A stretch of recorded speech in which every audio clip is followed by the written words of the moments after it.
My name is Carol Turner. I'm the chair of London CND. Welcome and thank you for coming.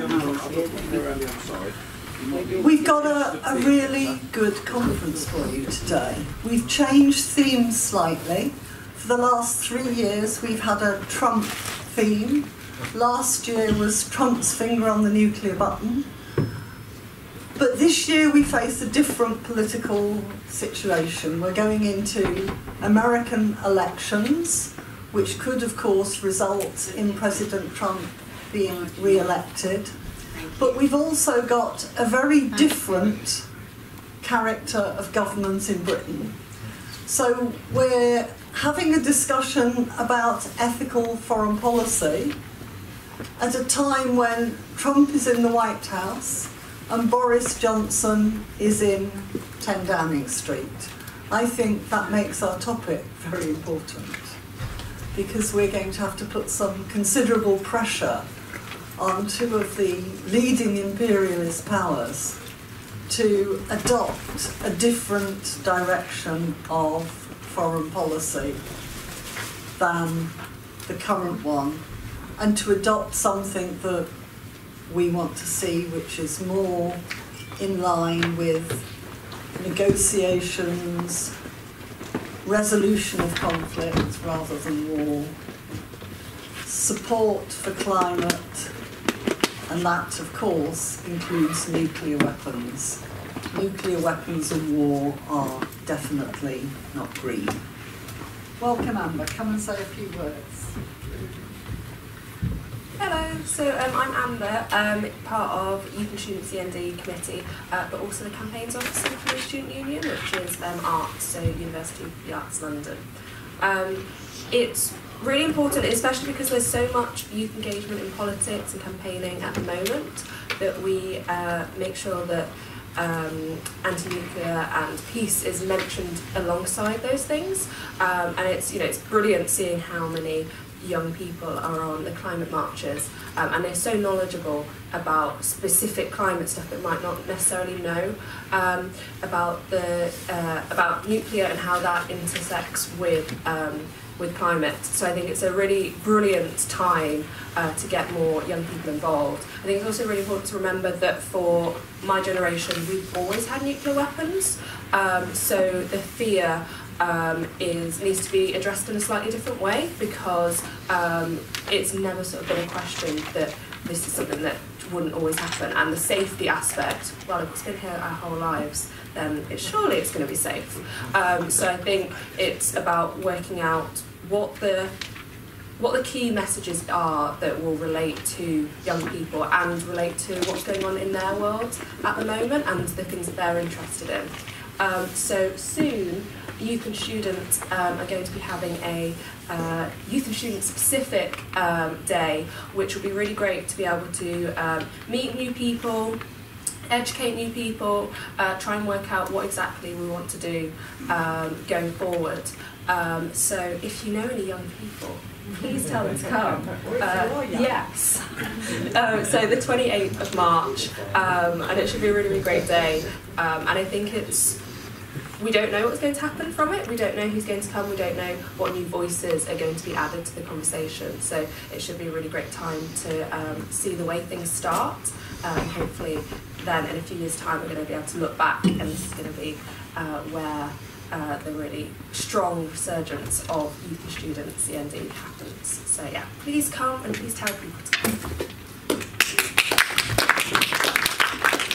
Thanks, Amber. You'll be hearing a lot more from her in our final session, which is a student roundtable discussion. Can I now introduce you to Nobu?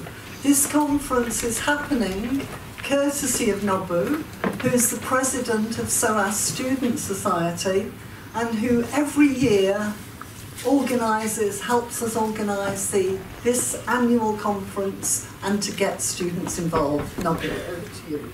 Thank you, hello everyone. Actually I am now not president but co-president of SOAS CND Society. And we started it even before Jeremy Corbyn became the leader of Labour Party. Japanese people started to wear masks far earlier. Since a nuclear accident happened in Fukushima, which is 9 years ago, not a few people started to wear masks because of the risk, because of the awareness on radiation, dust. Well, of course, it's not just that. Springtime, more people wear masks because of hay fever. But at the same time, you cannot ignore the fact that many people are still worried about the radiation risk. Youngsters are active. That's what I want you to remember. They are active. But there are so many things we need to deal with. So if we are not getting involved with them, they will be busy with climate issue, against racism issue, Me Too movement, and a variety of more other very important issues. We do not need to say that peace, nuclear issue is more dangerous or more important than other issues. But I think we have to say that these issues, peace, nuclear, these are really important, just like the other human rights, etc. So, thank you. Let's discuss. Thank you. Given the news about refugees and asylum seekers, that's been one of the first items over the last few days, we're very pleased indeed that Kristen Hope is here to join us later in this session, talking about issues concerning refugees and asylum. But we're going to start with Catherine West MP, who many of you know is one of our vice presidents of London CND, and we're going to have a view from Westminster from Catherine. Well, good afternoon, everyone. It's a real pleasure to be here, and I bring solidarity from this morning's International Women's event, which was a training event with a lot of young people over at Amnesty International. There are a lot of young people who are very interested in getting involved in campaigns, and I told them all to join CND and that they would get a tour of Parliament in the autumn and get to know us, and that we don't bite. We're very nice.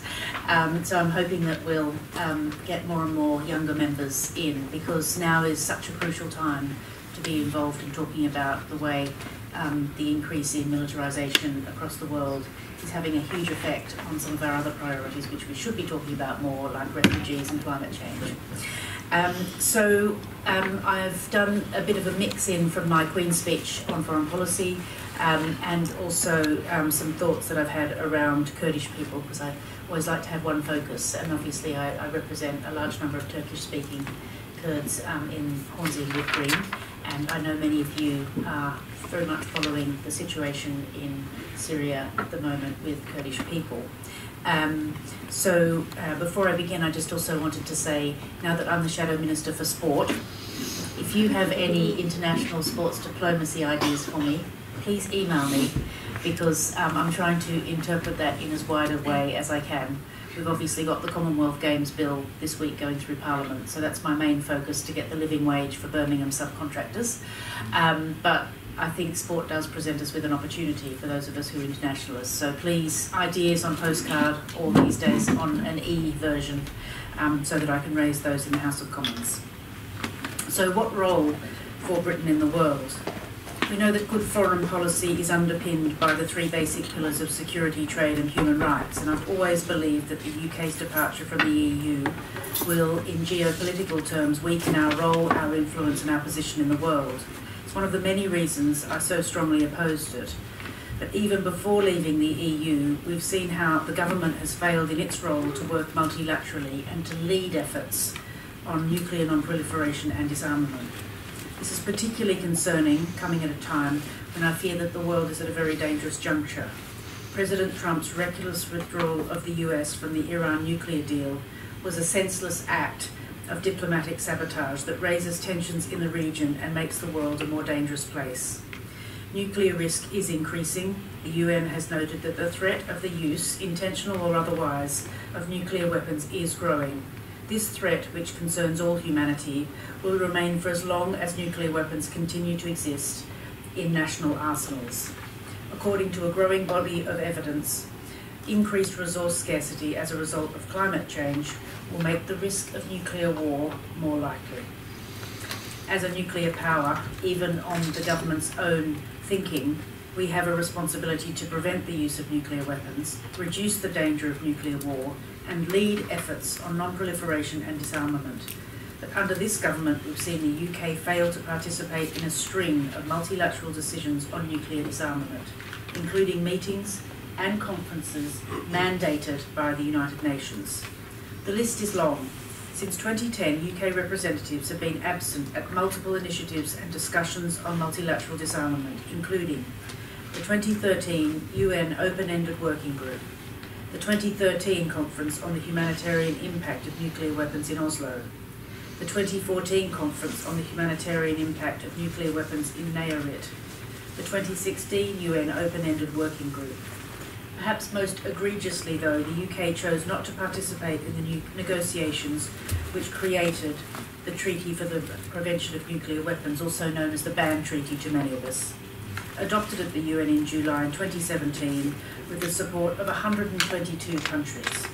Throughout the process, rather than participating in good faith to shape the outcome in line with UK interests, the UK dismissed the initiative from the outside, at times literally. In March 2017, the UK ambassador joined his US counterpart in protesting the initiative by standing outside the negotiating room while the Pope and Hiroshima survivors prepared to address delegates on the need for a world free of nuclear weapons. We should have signed the treaty, and by playing a key role working towards the global elimination of nuclear weapons. The government's approach is irreconcilable with the UK's international obligation under Article 6 of the Nuclear Non-Proliferation Treaty, which requires the UK to participate in negotiations on disarmament in good faith. Non-participation in discussions attended by the vast majority of UN member states is also at odds with the 2010 outcome document of the NPT, in which nuclear-armed states agreed to consider the legitimate interest of non-nuclear weapon states. We shouldn't be outside the room. We should be at the heart of discussions. World peace and the UK's security rely on a series of strong relationships and networks that can assert a dominant position so that aggressive forces can be held in check. Belonging to the EU, in my view, provided a non-military network of friends and allies to rely on in tough times.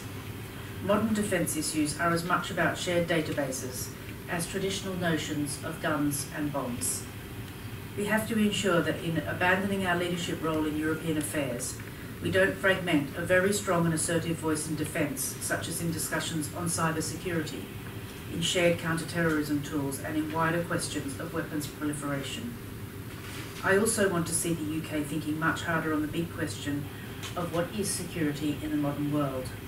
So many of the discussions around nuclear and security more generally come from a narrow, often militaristic definition that is rather outdated in the modern world. We have to look more holistically, to recognise the importance of the real threats we face. We're more likely to come under attack from opportunistic terrorist threats or cyber warfare than traditional forms of warfare. And crucially, to recognise the role of climate security. Climate change is fast becoming a factor in people's security in the poorest parts of the world. The dangerous mix of drought, famine, and extremism pose a threatening question which we must answer. In a world that's becoming increasingly characterised by uncertainty, insecurity, and volatility, most notably, sadly, by our supposedly closest ally America, where we have stepped away from the EU, the most successful peace project in history, in my view, the UK must step forward with the values of internationalism, peace, human rights, and 21st century security at its heart. And now just a couple of brief comments on the Kurdish situation. I just wanted really for us, as a CND group today and those who are internationalists, just to think through what's happening to the Kurds and how much they're being squeezed between an aggressive Turkey and between a chaotic Syria. And obviously it's clear to all policymakers everywhere that the unilateral decision by Mr. Trump to engage in Twitter diplomacy and remove the US troops at the time that they did in the way that he did was obviously going to put the Turks and the Kurds under even more pressure and make their lives much worse.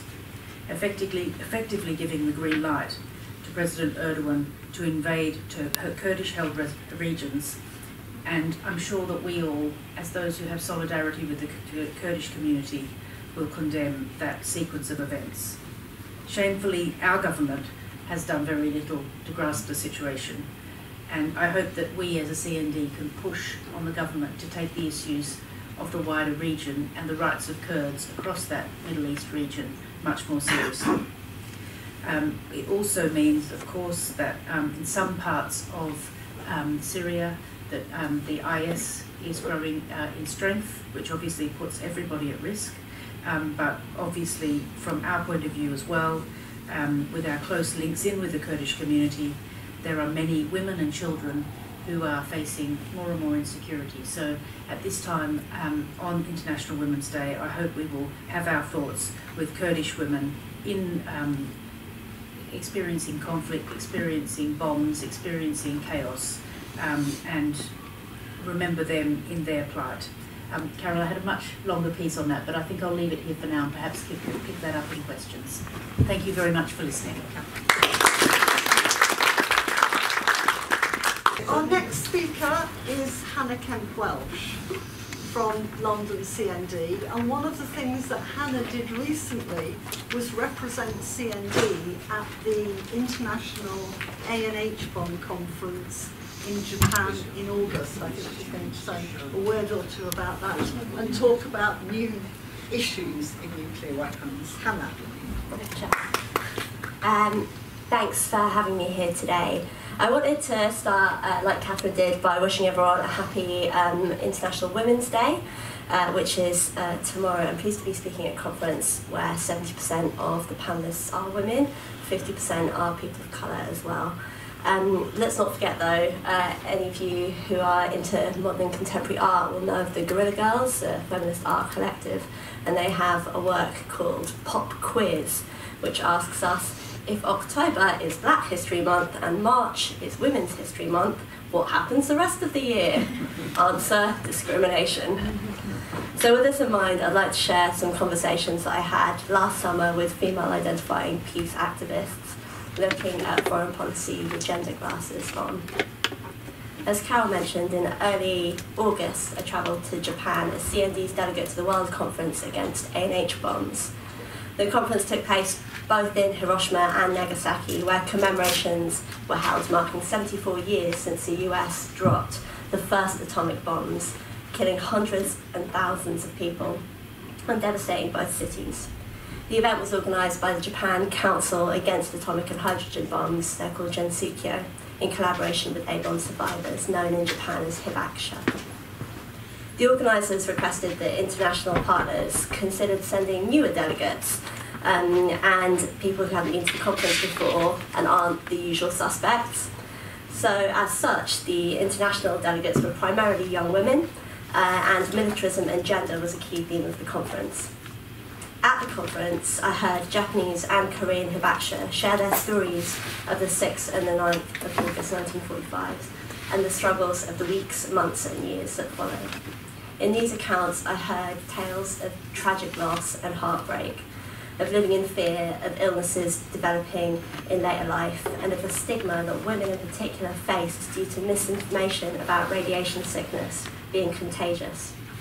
Toshiko Hamamoto, a second-generation Hibakusha, writes, "One of the biggest fears amongst Hibakusha is not being able to get married.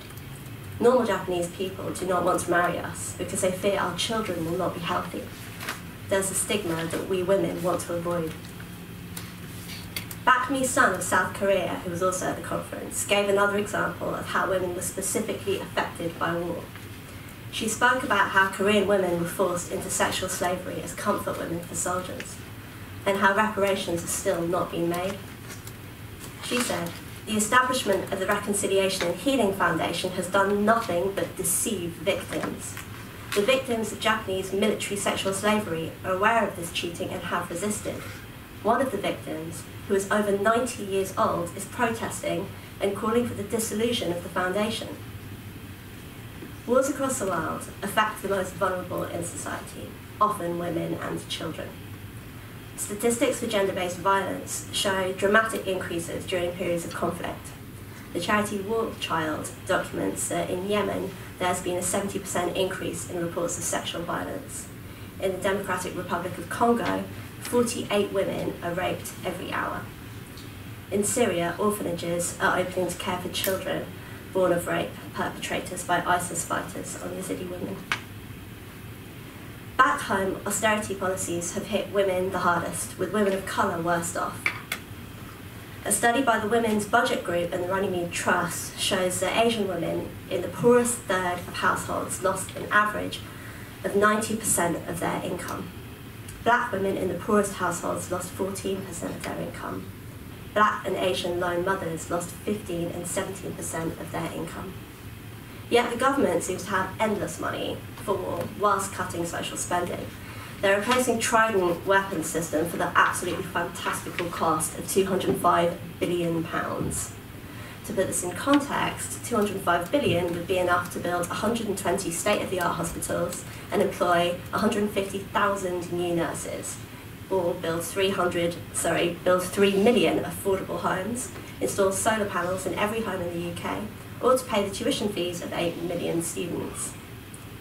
Jin Young Kim, a second delegate from South Korea to the World Conference Against A&H Bombs, commented, "In Korea, where 2-year-long military service is mandatory for all men, militarism and patriarchy are strengthening each other." You only have to look at the US to see militarism and patriarchy are hand in hand. Nuclear weapons continue to be positioned as a symbol of strength by a racist and misogynist leader. And now American dominance in space is sought with a Space Force in development. Chloe Melwater of the Centre de Lassa Studies for Peace in Spain writes, "Increases in the production and export of military and nuclear weapons have an impact on the security of communities in the countries in which they're used, and generate gender-specific damages in contexts of conflict. And this expansion is now bypassing parliamentary scrutiny in the UK. The UK Defence Secretary confirmed last month that it's working with the US to develop a new nuclear warhead, part of the Trident replacement programme. Let's not forget that the current warheads are all around 8 times as destructive as the bomb which in 1945 killed between 100,000 and 180,000 people in Hiroshima alone. This secret deal for new warheads was made via the UK-US special relationship without seeking approval from Parliament. To add to this, Johnson wants to overhaul Britain's role in the world and has announced a review that will identify necessary reforms to government, systems and structures to achieve these goals. But it is possible to stop this. We must remember the successes hard won by the peace movement so far. Biological weapons are banned. Landmines are banned. Cruise missiles were sent packing. And so this International Women's Day, let's remember the achievements of those women at Greenham Common Peace Camp, some of whom might be with us in the room today.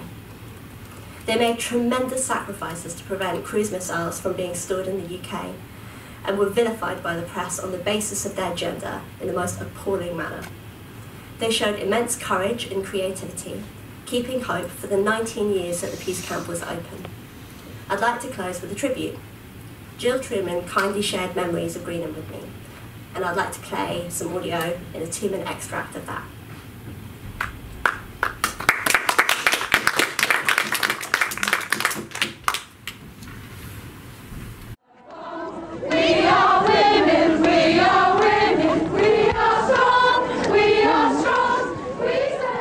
Well, it started out with some women in Wales, and they marched to Greenham. Yes, it was very, very consciously a women's thing. Take the toys from the boys, you know. Women weren't so confident as they are now, and it felt that this was something that they could do. The men had all the missiles and the bombs, and you know, and the power, and women could just show that they didn't approve of all this en masse. You know, a lot. Nobody knows how many thousands and thousands of women went there over the 10 years. Amazing numbers, mostly anonymous, people coming and going. They were just expressing their opinions by their presence. They were there, and the cruise missiles should not be there.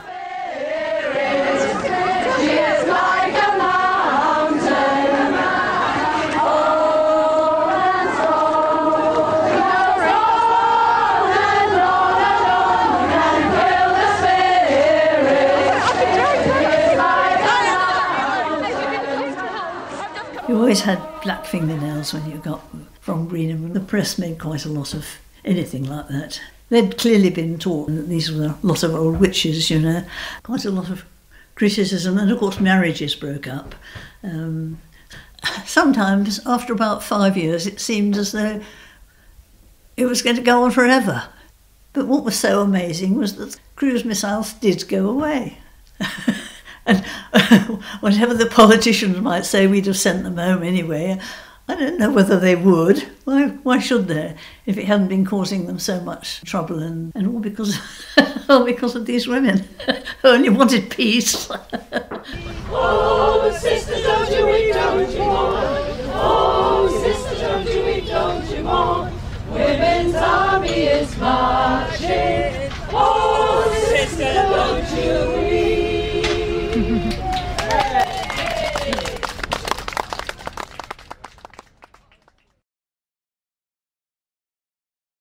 That's lovely. We've dealt with some of the big issues, and we've begun with Hannah's contribution to bring it home, to bring it to Britain.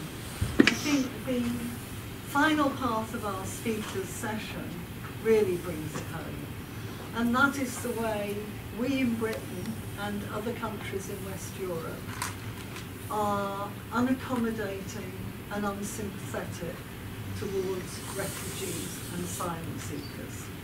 Before I ask Kristen to speak about that from her experiences of going to Calais, we've got another very short video for you. This comes again specially chosen for International Women's Day. It's women asylum seekers talking about what's happened to them and how they feel. And it comes from the website of an organisation active in Britain called Women for Women Refugees. When you're ready. Which one is it? It's called Kristen Video. Kristen Conti.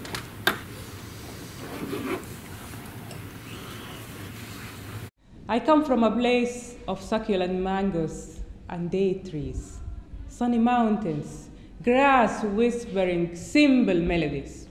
I come from DRC, where kidnapping happens daily, dead on the floor daily, every minute, every second, there is suffering. Home, where human bodies are stuck onto the floor lifelessly like animals for butchery. Home, where freedom is stolen, families are broken, and there is no hope. And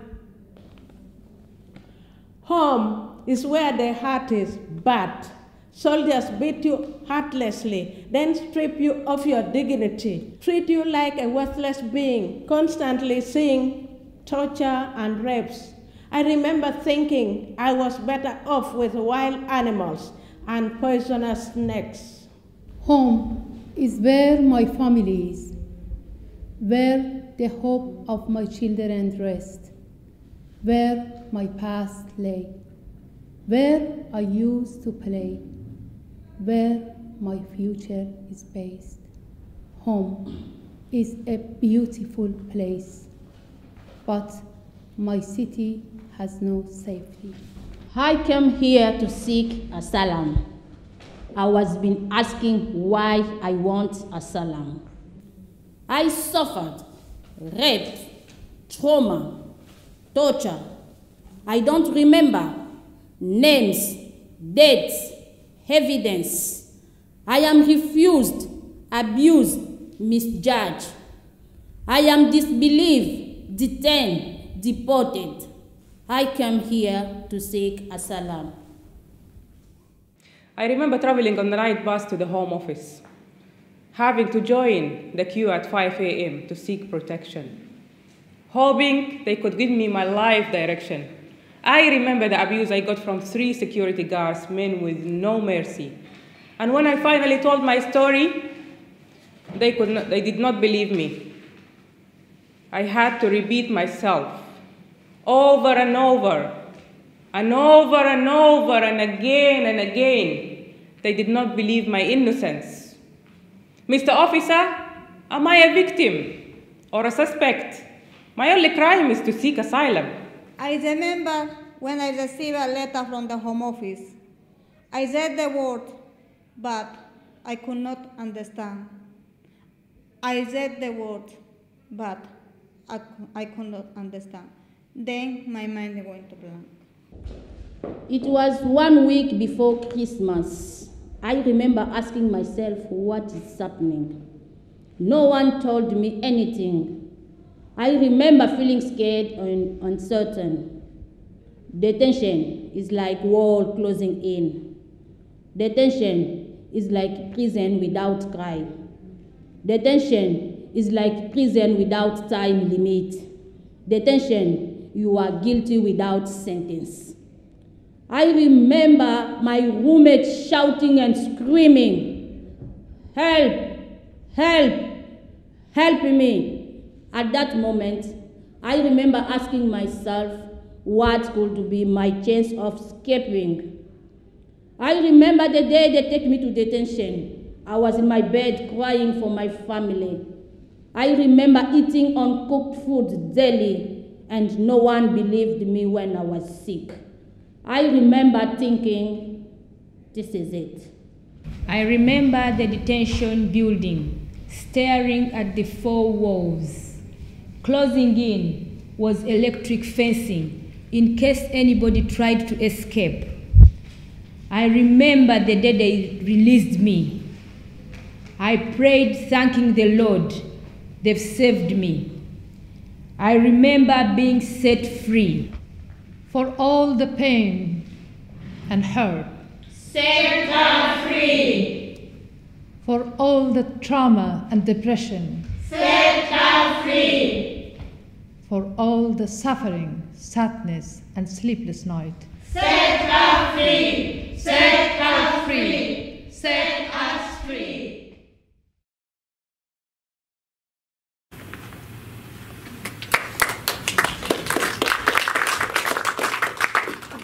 But powerful point, which Kristen Hope is now going to elaborate on. Over to you, Kristen. Thank you very much, Carol. Thank you to the other panelists. I'm just going to set my timer so I make sure I don't speak too long. But so my name is Kristen Hope. I'm going to be speaking to you today about a solidarity convoy that I was part of, that was organised by our local Women's Forum with our local constituency Labour Party in Dulwich and West Norwood in South London. I'll be sharing a little bit about what we did and also some reflections from that and how it links to our topic today about ethical foreign policy.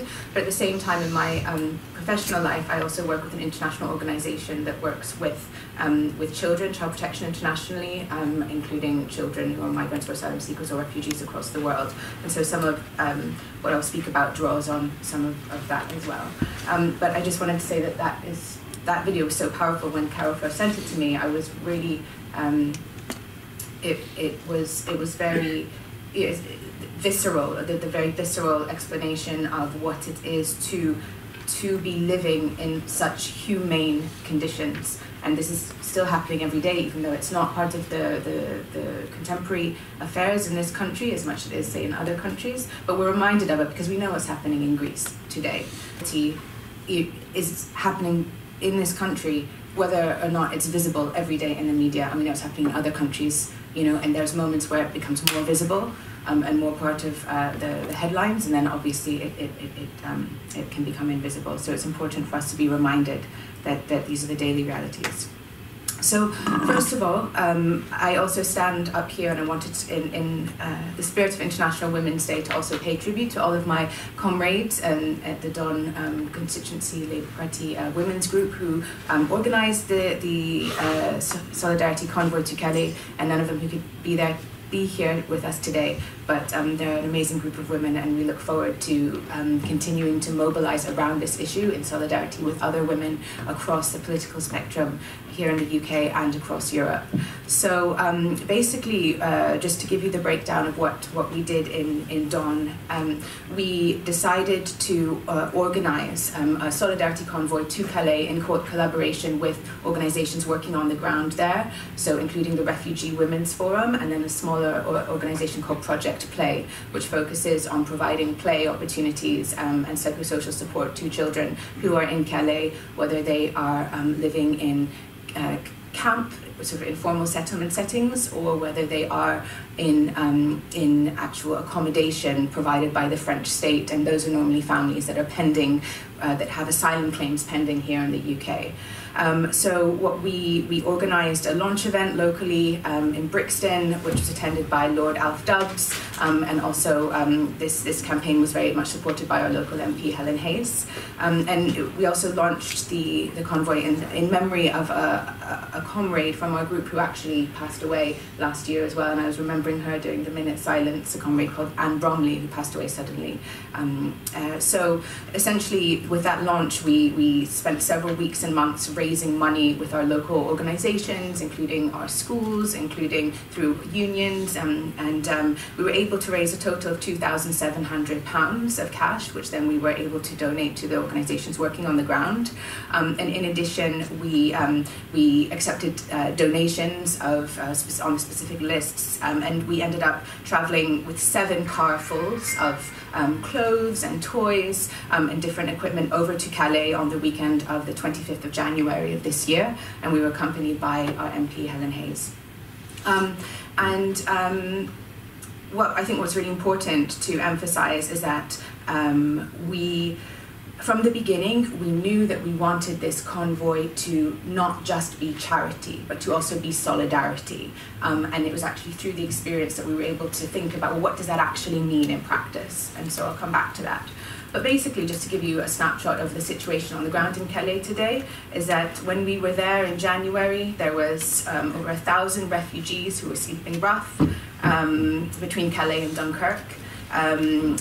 Since the demolition of the jungle in 2016, there's a continuous policy of no fixed points by the French police, which means that they systematically dismantle any sort of settlements, informal settlements, camps, tents that may spring up, which means that refugees sleep on the streets, they sleep in the woods, in grassy areas around, particularly now there's a large community around an area called conf in Dunkirk. Also, there has been political changes with the local governments so for example, the mayor of Dunkirk was previously quite sympathetic to the cause of refugees, but at the local election that was replaced by the current mayor, who is decidedly unsympathetic and has actually taken measures such as removing fresh water points, which are obviously essential for water and sanitation, and closing down, for example, toilets that have previously in facilities that may have been accessible. Yes. So that was what we did, and that was the situation. So just to reflect on sort of 3 points that I've been thinking about since coming back and since continuing the conversations with other activists. So 3 key areas of reflection that I think are important for taking this conversation forward from charity to solidarity. So the first thing is, as I mentioned before, I work with a non-governmental organisation, and I've spent some time working in refugee camps across the world, from North Kakuma camp in northern Kenya to refugee camps in Palestine, in Gaza, in Palestinian camps in Lebanon, also Syrian communities in Jordan and Lebanon. So I know I have the background of what is the humanitarian sphere, and we know that in humanitarian action across the world, the humanitarian action is guided by 4 principles, the 4 humanitarian principles, which are humanity, impartiality, independence, and neutrality, all is set out in the 4th Geneva Convention. And what struck me when I was in Calais, in the big warehouse which is being shared between different organizations operating on the ground, was a 5th sort of principle, which I would describe as dignity, as human dignity. Throughout the different, this is a huge warehouse where they're receiving donations from all over, from the UK, from France, and there's triage points, and you're sorting tents, and you're sorting clothes, etc. The guidance given to volunteers was very much to focus on the quality of the donations, and that sounds again very basic, but the guidance that was given was, for example, there's a big area where people are setting up tents. So every tent that is received, there's a whole team of people working throughout the day to set up each individual tent to make sure that not a single piece is missing, that there's not a single piece of mold or any rips or anything. If there's rips in the tent, it's sent to people who are sewing to repair. And the guidance on the tent, on the board next to where the tents are being made up and then set out to be distributed, is always remember that what you give a refugee shows what you think of them. So this constant reminder that this is what we're here for. It's about the dignity of these people who are in a terrible situation.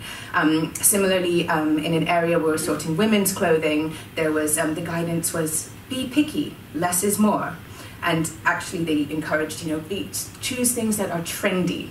But also dignified. So this idea that it's not just about sending items of clothing, but also what does that item of clothing represent in terms of how we see people who are in this humanitarian situation.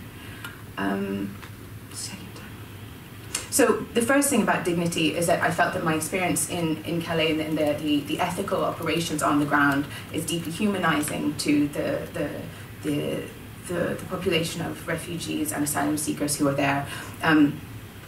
The emphasis on quality demonstrates a commitment to go beyond thinking about merely meeting the basic needs of people in context of vulnerability, but to think about how the act of providing support can contribute to self-esteem and a sense of self-worth as well. The second area that I wanted to speak about is this was sort of an area of reflection that when we came back from Calais, it actually coincided with then the Refugee Solidarity Summit, which happened at the end of January, and also, it was also held in South London. There was many different activists, and actually some of the people who were working on the ground in Calais came to this event, and there was exchanging about, and what do we do politically from that. And what was, one of the activists on the ground said to me while I was in Calais, quote, "I think what is missing out of the conversation about migration in Europe is that the current policies are so detrimental to people in Calais, in Moria, in Greece, and other contexts. Political hostility enables smugglers and it enables trafficking." And this was very clear when we were discussing issues afterwards, was about the emphasis on the security discourse and the security narrative, intersecting with what our previous speakers have maybe spoken about, the militarized narrative. For example, and this is the big elephant in the room that I think curtails not just the media response, but also politicians' responses to current refugee issues. So, for example, last week, Ursula von der Leyen, the current European Commission president, said, and I quote, about Greece, about the situation in Greece, she said, "This border is not only a Greek border, it is also a European border. I thank Greece for being our European aspida in these times." And aspida was translated as shield, apparently in the Greek. And the consequences of that is that there's a huge investment in security infrastructure. So von der Leyen last week announced a €700 million allocation of EU funds to the Greeks, and half of that, 350 million euros, is to immediately upgrade the infrastructure at the border. And this coincides very much with what we've seen in terms of what the allocation of British funds to security infrastructure on the ground in Calais. Hundreds of millions of pounds, I don't have the figures, but you can find them, have been invested in maintaining the UK border in Calais. And what does that mean also in terms of activism is that it means that there is the emphasis on security, also has resulted in the criminalization of activist activities. During the Refugee Solidarity Summit, I heard incredible testimonies of activists who were part of sea rescue missions in the Mediterranean, and many of whom are now being prosecuted under anti-terror laws in their countries. And also we heard from, incidentally, a member of the Stansted 16, 12, sorry, anyway, this Stansted 15, who was also, similarly, her activism is being prosecuted under anti-terror legislation. And all of this for me, demonstrates what the academic Naz Muzidare from Harvard Law School calls the eating away of spaces where formerly occupied by international human rights law and international humanitarian law, which is being eaten away by international security law and norms. So that, in that context, what do we do? I think that it's important to, coming back to this question of, how do we move from charity to solidarity? Obviously in the UK, and we saw this with the way in which the Dubs Amendment was not incorporated into the Brexit bill, we're witnessing a rolling back of the provisions of the UK's commitments in terms of international obligations with respect to international human rights and international humanitarian law. We are witnessing the direction of travel is obviously not towards more progressive policies to meet the needs of the most vulnerable. And therefore, the impetus is that we must keep up the pressure for humanitarian and human rights-based response. And within that, to understand who our allies are on the broader European landscape. So, for example, a key battleground is around asylum procedures. I don't know if you've heard, but Greece has recently stopped asylum applications for 1 month. In the context of the opening of the border between Greece and Turkey. And this is very clearly against its international obligations, particularly around children. Last week, the Commissioner for Human Rights at the Council of Europe, which, entre parenthèses, between parentheses, we are still as the UK a member, just because we've left the European Union. The Council of Europe is a different entity. And the Commissioner for Human Rights said, and I quote, "Member states should refrain from any further action which leads to vulnerable people ending up being in a humanitarian and human rights emergency." Beyond the immediate measures that need to be taken as a matter of urgency, more structural action is necessary. Increasing border control cannot be the only response. Solidarity between member states is now more crucial than ever, and this should focus on building further capacity to deal in a fair and prompt manner with asylum requests, and also sharing responsibility for the reception of those in need and protection. So clearly, the mandate is also here in the UK, even though many people would like to think that with Brexit, and with the fact that the Dubs Amendment is not integrated into the post-Brexit agreement, that we are kind of absolved of that responsibility. We're not. There's a recent, what can we do? Refugee Rights Europe, which is an excellent charity who's campaigning on the issue, and if any of you don't know them, I'd recommend that you check them out. They are launching a campaign which has three concrete suggestions about what we need to be doing. So one of them is particularly around trying to open UK border point facilities in Calais to process asylum claims. So in the context of investment being sustained for the security infrastructure, they're saying at the same time we need to have points where refugees can access asylum claims in Calais as well. In addition, there's growing pressure on the issue of unaccompanied child asylum seekers. So actually yesterday, there was a joint call to action published by 60 civil society organizations across Europe, including the one which I work for, which is called an urgent call for action for EU states to commit to the emergency relocation of unaccompanied children from the Greek islands. So, yes.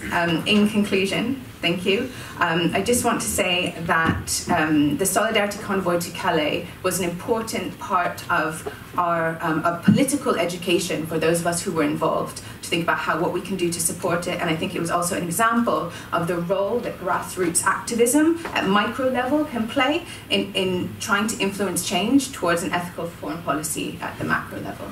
Thank you very much.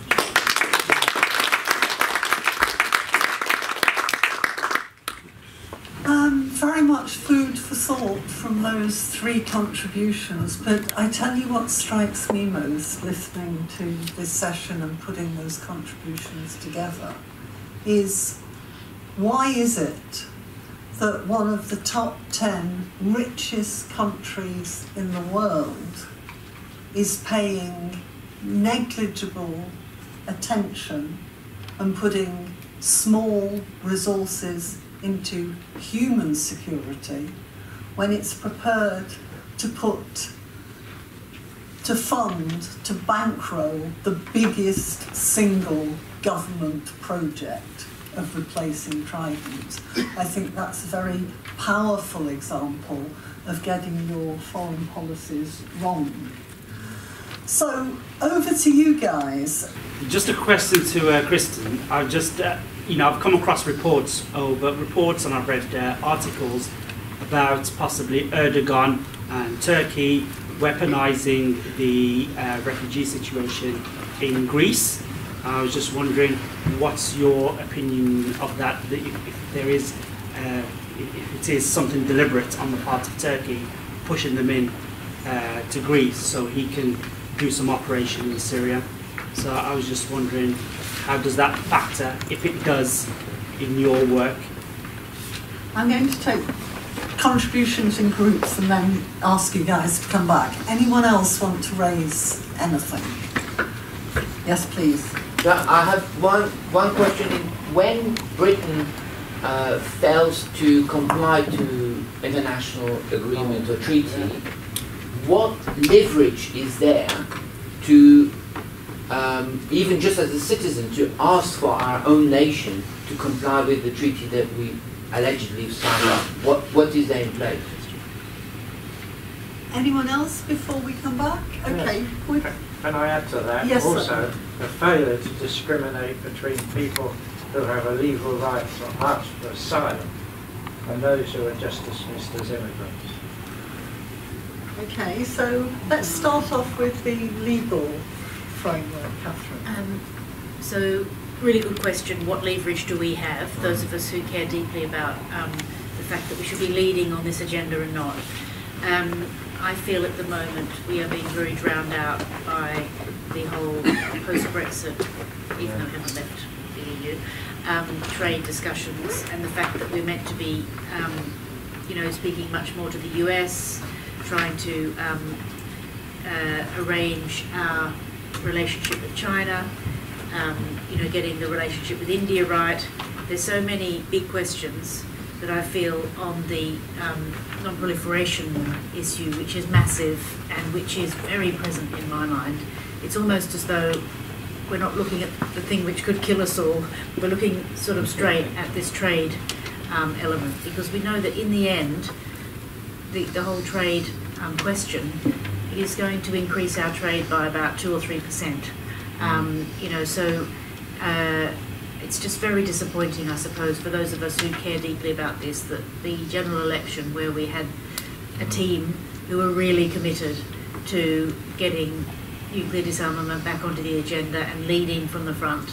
And it's interesting because, often I think people just assume that it's just MPs like myself who like this, but actually, I've spoken to people in the House of Lords like Des Brown, who used to be a defence minister, and his view is very much we have to be in there. It's crucial to world peace. So I feel we have to work across as many different groupings, not just within, our Left MP group, but try and work with other analysts who can link it in with the climate change question, who can link it in with the cyber security, and make those more sophisticated arguments. I'm also quite curious as to Mr. Cummings's pushing for a defence review. And I'm very curious as to what direction that will take, because he seems to be implying that traditional approaches by the Department of Defence, the Ministry of Defence, need to be questioned. And as I'm sure we're all aware, there are very long-term relationships because of the nature of building weaponry. You have to start a long time by when you want to get finished. So with some of those big companies, which of course have their sister groups in the US, I'm quite interested to see what Mr. Cummings is going to challenge the Foreign Affairs Select Committee, but also, the Ministry of Defence over, to try and do things differently and to reflect the current understanding of what is a danger to us and what is a risk. Now, I'm not for one moment suggesting that Mr. Cummings shares my agenda, not at all, but I think that we're overdue a refresh, not just from our particular line of argument, which is about that nuclear in itself is very bad for the environment, that it's dangerous in terms of accidents, and all the rest of it, but also that we have to make the argument for the fact that technology has changed a lot in the manner of warfare. So I'm watching that whole defence review very carefully and trying to read as much as I can about it. And certainly my constituents are very concerned that we try and uphold the UN, because there's even discussions that are happening that now that some of the Brexiteer wing of politics have won the argument on Brexit, they could win the argument on disbanding the UN. So, we have to be really, really careful which way we go with this. Now, that's quite a lot more steps down the road, but I think some of the arguments that we used around Brexit could be applied to the UN. And I know that when the UN criticised the UK over the Philip Alston report about the ravages of universal credit, a lot of offence was taken by certain elements of our political spectrum, and they were saying, what right does the UN have to criticise us? In the same way that the US isn't part of the International Criminal Court. Do you know can you see where I'm going with this? And so I don't want to create a conspiracy theory, but I think we just need to be aware that we've got to join as many people together sort of into our camp about what is reasonable, what is sensible, what are our traditions, and the fact that working across the UN is absolutely crucial. Sorry, that was so long, Carol. That's fine. I mean, one of the more interesting points to note is the last national security review, which was carried out under the Cameron government, identified 7 major threats to British security. Not a single one of those could in any way have been safeguarded by having a nuclear weapon or updating it. And interestingly, migration flows, health pandemics, climate crisis were all part of what were considered to be a main threat. And one of the positive aspects, I think, of this debate about ethical foreign policy, although we're a long way from bringing it to fruition, is the fact that the notion of security is shifting only a little bit, but it's shifting from state security, military security, towards human security. How are our lives better? And perhaps you'd like to come in. Kristen, could you turn your microphone on so we can all hear you? There's a green light come on. Yes. Before I answer the question of the gentleman about the weaponisation in Turkey, could I also just maybe offer to your question about who monitors the implementation of international instruments? I mean, I don't know who is the body that monitors the implementation of the nuclear Non-Proliferation Treaty, but there will be a body, and often with these, I mean, I know the way it works very much, say, for the Convention on the Rights of the Child, which is an international framework that my work focuses on, is that there are periodic review cycles whereby the state should submit a report based on what they've done to implement their commitments in their national jurisdiction. But part of that periodic review process also involves shadow reporting from civil society groups, and I don't know if this is something that CND has done, is to submit shadow reporting on the implementation of the UK's commitments in line with the Nuclear Non-Proliferation Treaty, but that could be something. If I mean, imagine it could be done in a report, so it's very big. But and then any other international human rights instruments that may be not upheld. So is that something that you've done? I don't think it is. Interestingly. Sorry, I'm taking my own advice. Interestingly, there is a meeting coming up in Parliament organised by National CND, not by London, on the NPT, on the Non-Proliferation Treaty, and with two speakers, Jeremy Corbyn and Caroline Lucas. So that's a point that should be taken up and referred to there, I think. Did you have a further point on refugees that you wish to make? Well, just about the question on weaponising, and so it may well be, but I'm in no position to confirm or deny that. And I think that in any case, governments will instrumentalise or weaponise human rights issues for their own ends. We see it in every country, and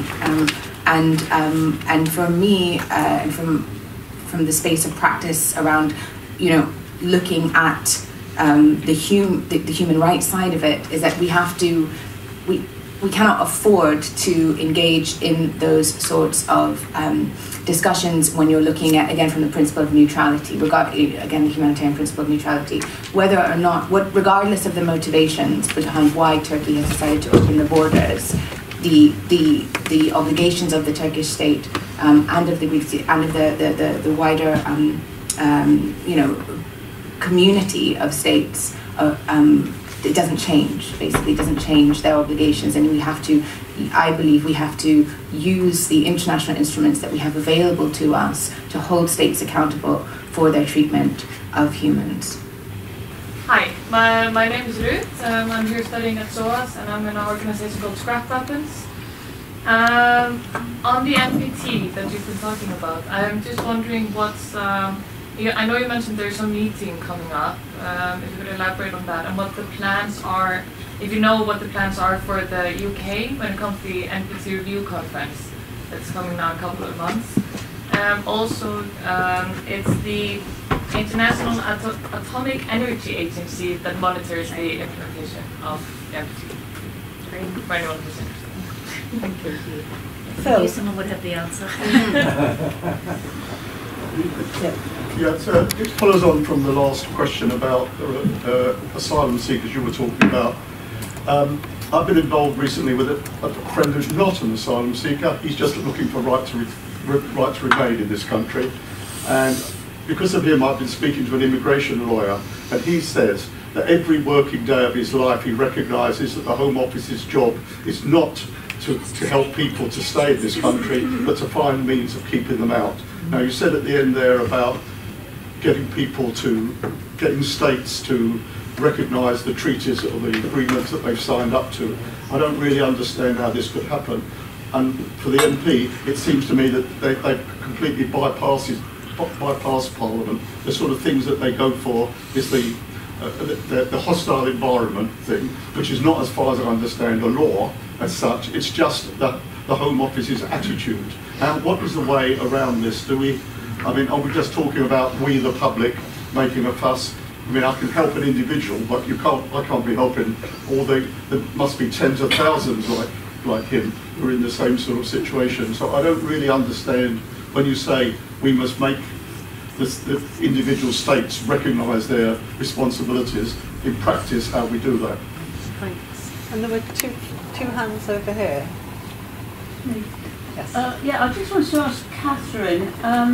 considering the chaos at the moment with the coronavirus kerfuffle and the shares falling, you know, the financial mess up that's coming because of that, and setting that aside against the fact that I think top military people and probably a lot of politicians who don't admit it understand the complete ludicrous idea of Trident. You know, the fact that it's not going to be undetectable, it can't be used without destroying the world entirely. Is that going to influence government to think, okay, we thought we had to have this because it gives us security, it's a status symbol, but maybe in the real world this is going to be a bad idea? Do you think there's any future in the idea that they might backtrack from it because it becomes so completely ridiculous to renew it? So can I just take a final contribution? The young man behind you. Hi there. Yeah.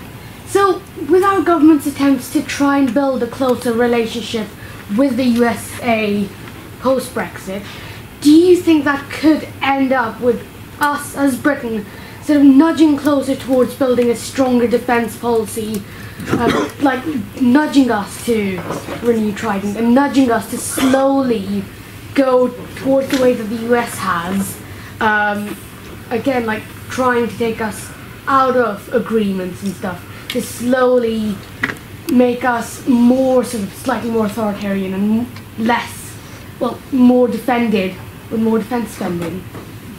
Really good question. Thank you. Just quickly on your point, I know that the Shadow Minister, Fabian Hamilton, who has also, I'm sure, spoken at London CND events as well. He is the first ever Shadow or Minister called Peace and Disarmament, and he covers, you know, Cyprus, Colombia, all the peace processes in the world, as well as all of this work in the UN. And he is attending definitely, and he told me when I saw him during the week, he didn't know if there would be a government minister there. So, you know, we're still doing a lot of the heavy lifting for the government in terms of a UK presence at these sorts of meetings.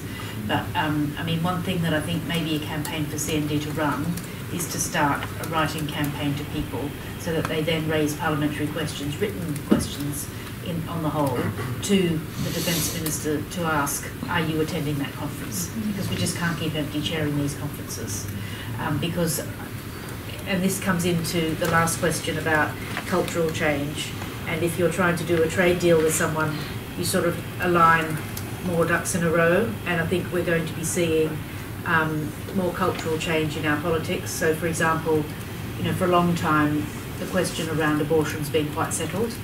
And just in recent kind of years, I know in my own constituency, I've had, you know, people coming and praying outside the clinic and telling women who are going in there for what's a very difficult procedure, you know, that they're killing babies and all this sort of thing, and that's now just a big protest. Whereas that's been quite a settled question for quite a long time, and you can't help but think there's a little bit of sort of US flavour in that coming into our politics. And of course, you know, one of the foreign policy positions which the government has taken, which has been very pro the US, but which is very disappointing for us who see the Israel-Palestine question.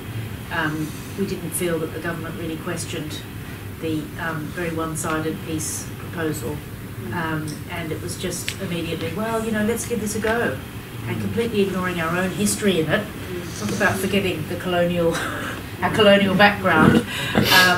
So, you know, you can see the way that it's creeping in, and it is a lot based on commerce and money, because if we want to have the trade deal with the US, which is the biggest trading partner after all of the EU countries and the European Union single market put together, the next biggest one is the US.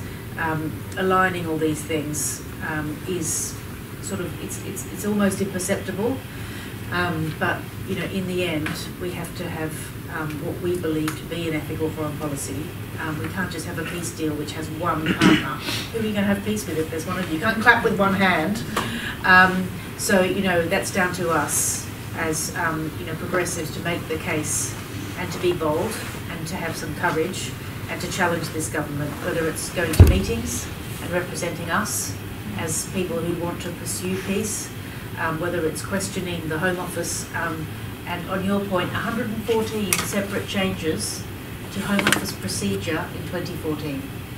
That's how the Windrush happened. A lot of it didn't even go through Parliament. It was just a administrative change, which is just below the level that you need for primary legislation. And does everyone remember the go home vans? Yes. You see, that was part of the, that was all, if you like, that was the press release after the changes. So the changes came in 2014. The press release was the go home vans, and then the legacy is the Windrush. So you can see the way that it came through, and it's not just Caribbean countries, as we know. It's Cypriots who came in on their parents' passports. It's and once again, it's a cultural change, and it's all about what I feel is, a real surge of the right at the moment. And I think that's what's really important, that we get more of our young people to join up to CND London and other groups, both to educate ourselves, to encourage ourselves to keep going, and also to have real solidarity, acts of solidarity, to make sure that we can have that hope and maintain that hope going forward. Yeah, thank you. Kristen. Maybe just to also respond to your point, there's obviously no easy way to translate. Well, there's no easy way to hold governments to account in any respect, but we do.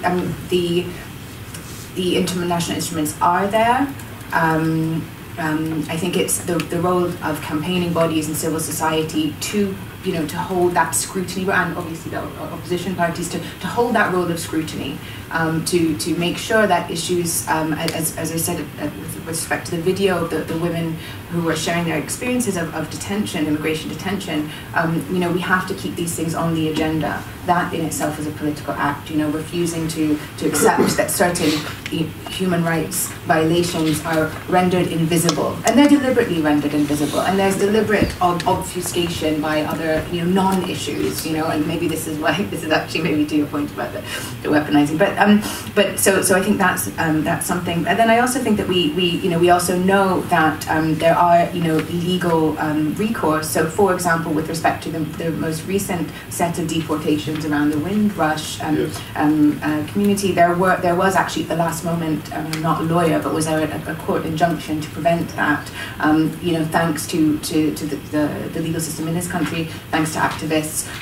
At the end, I think that there was then after that still some deportations, but it's not, there's never a final victory obviously in this. But I think that we still have to believe that there is still power in the grassroots activism and in the linking up of different struggles. For me, I think coming away from this, I will be particularly mindful of how we should be linking these issues with the climate issues. So that we have to be more strategic around that, thinking about how we do it. But it's still possible, and having the hope that it's possible is the first step. Thank you. I would say that the sort of facts that we've been provided for paint a rather depressing picture. But I don't want us to end on a low note. So our final video interview, I think, is a real ray of hope.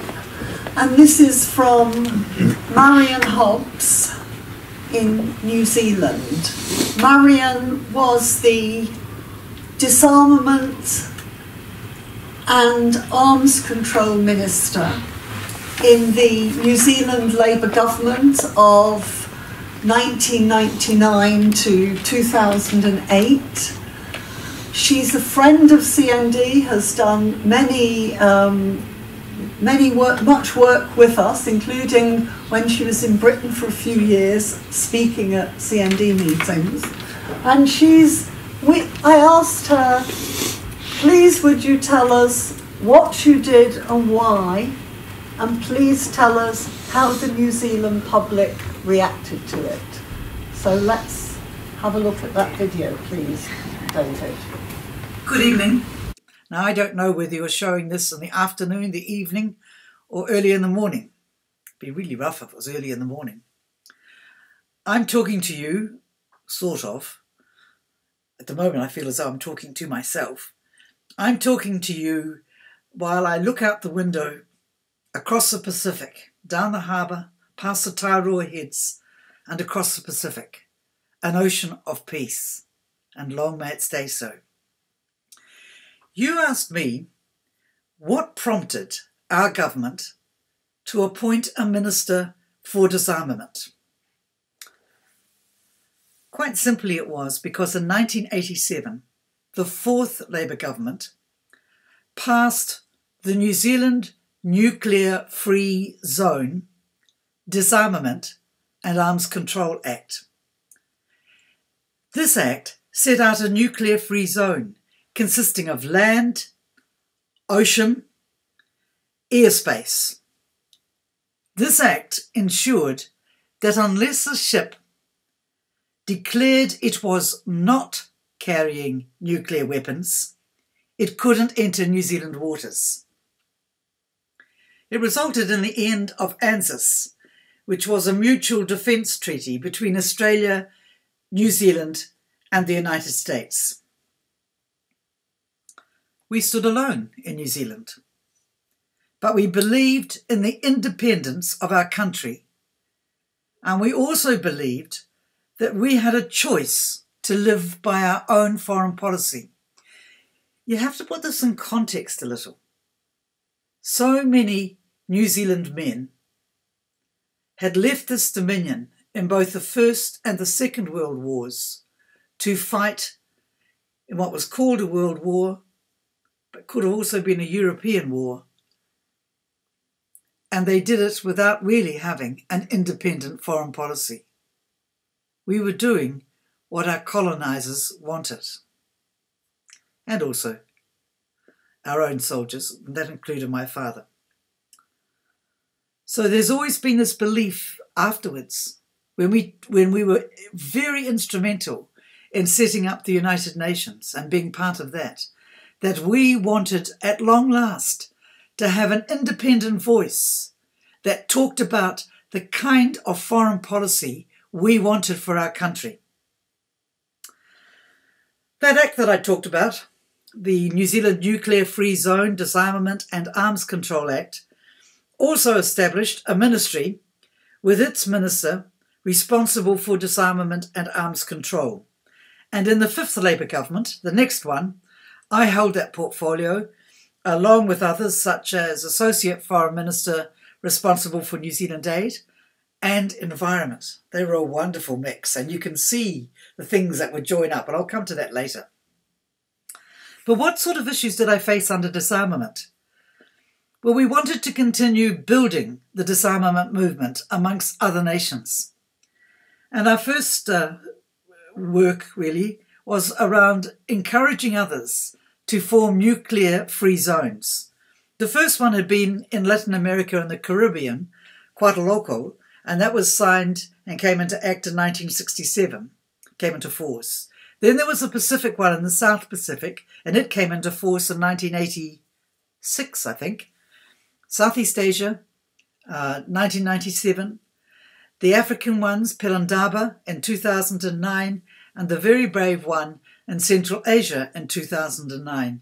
And the countries that formed that Central Asian bloc and nuclear-free zone had also suffered from a larger country doing its nuclear testing in their countries, with dire effects for the people of those countries.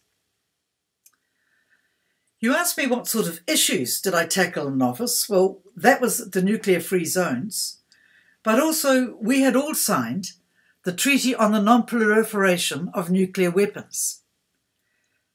Now, I don't want, just like you, I don't want other countries to acquire nuclear weapons, and sadly they have, India, Pakistan, and probably Israel.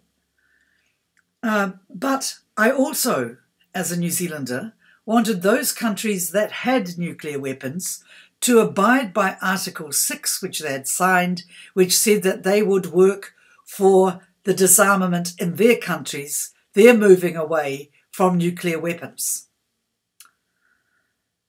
And always the argument has been on, not let's have other countries get them. the war in Iraq, the antagonism towards Iran, they're all based around non-proliferation. And yet those signatories have ignored Article 6, which is about disarmament of the weapons that they hold. So we worked for that, and the preparatory committee that meets every 5 years on the treaty, we had that meeting in 2005, and again we focused on Article 6, but to no avail.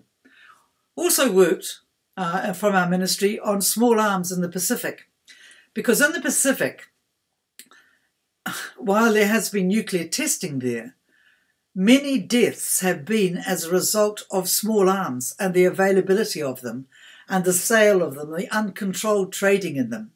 And so we began some work on researching this and trying to support different island states in making sure that they had the wherewithal to control the use and distribution of small arms.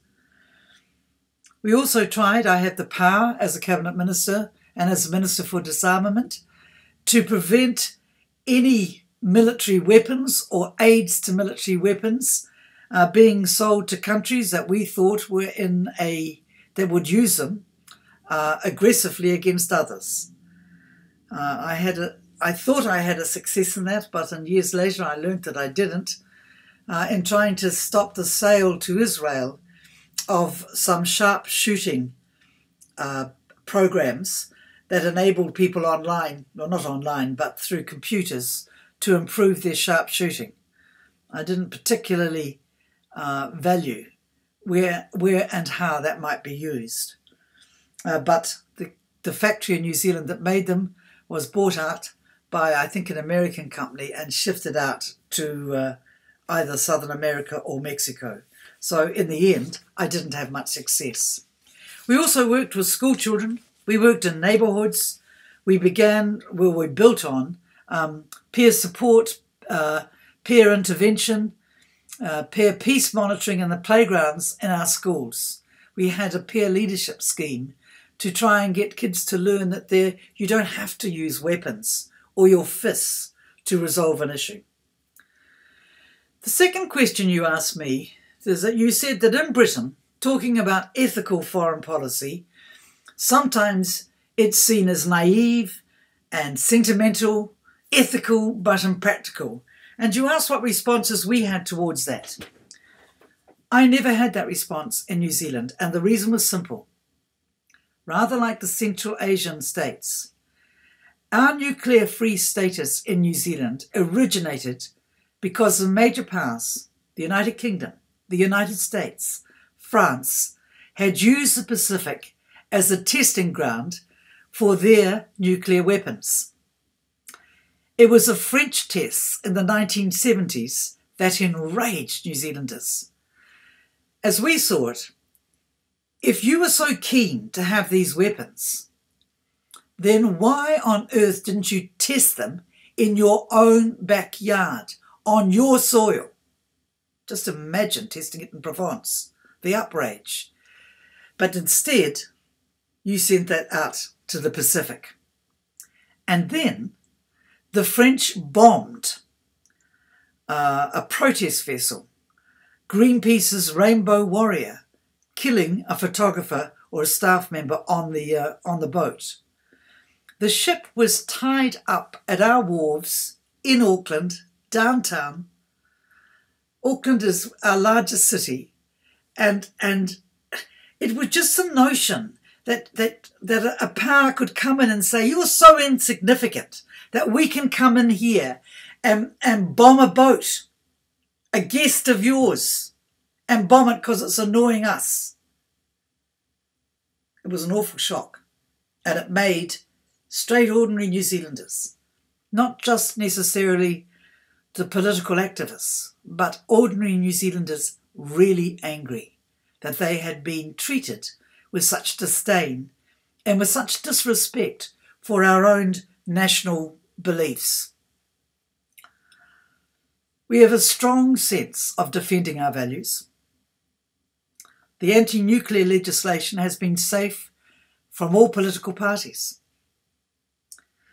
one potential Prime Minister, not sure if he ever made it to be Prime Minister now, I can't remember, really came a cropper because he talked of repealing the Act, but the reaction was a factor in ending his political power and his political career. But listen, we're not angels, and our foreign policy is not always ethical. We have the pressure to win a trade treaty. We are price takers. We survive as a nation by selling food and wood. And as such, trade is really important to us. And sometimes trade treaties have been so important that we have not lived by ethics. We went into Afghanistan for those reasons.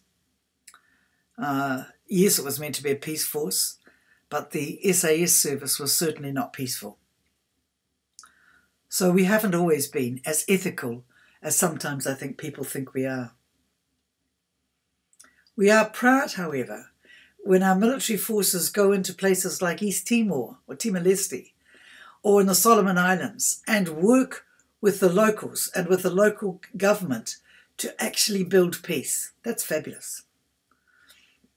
They tell a glorious story in Timor-Leste, I think it is, that the food scraps in the local camp where the New Zealand Army was, we saved them in a big tin and took them down to the village to the local pigs, and they had the best pigs in Timor-Leste.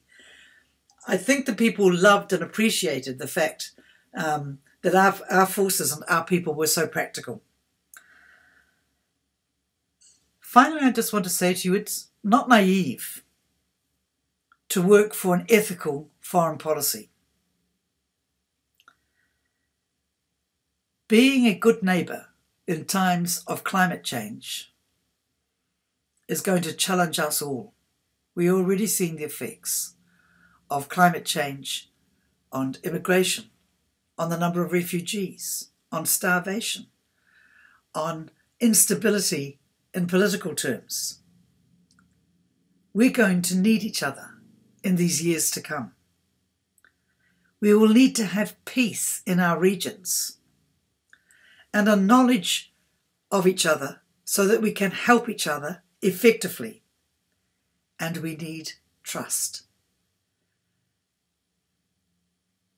We only get trust through ethical behaviour. That's the only way trust grows.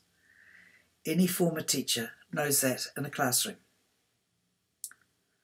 I'm not denying that nuclear weapons are still a threat, along with the other horrific, non-discriminating weapons that are being used in Syria, for example. But so are the threats to us all from climate change. And so think of those three portfolios I held: New Zealand Aid, Disarmament, and Environment.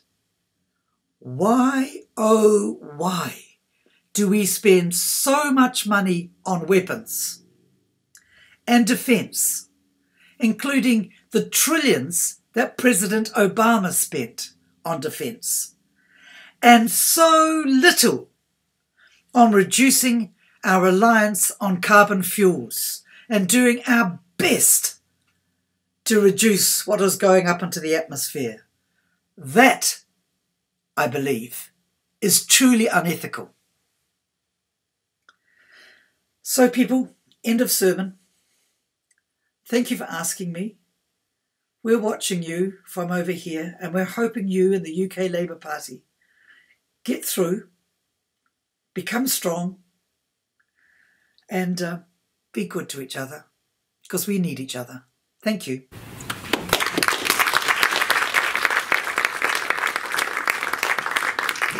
A good point on which to break for refreshments.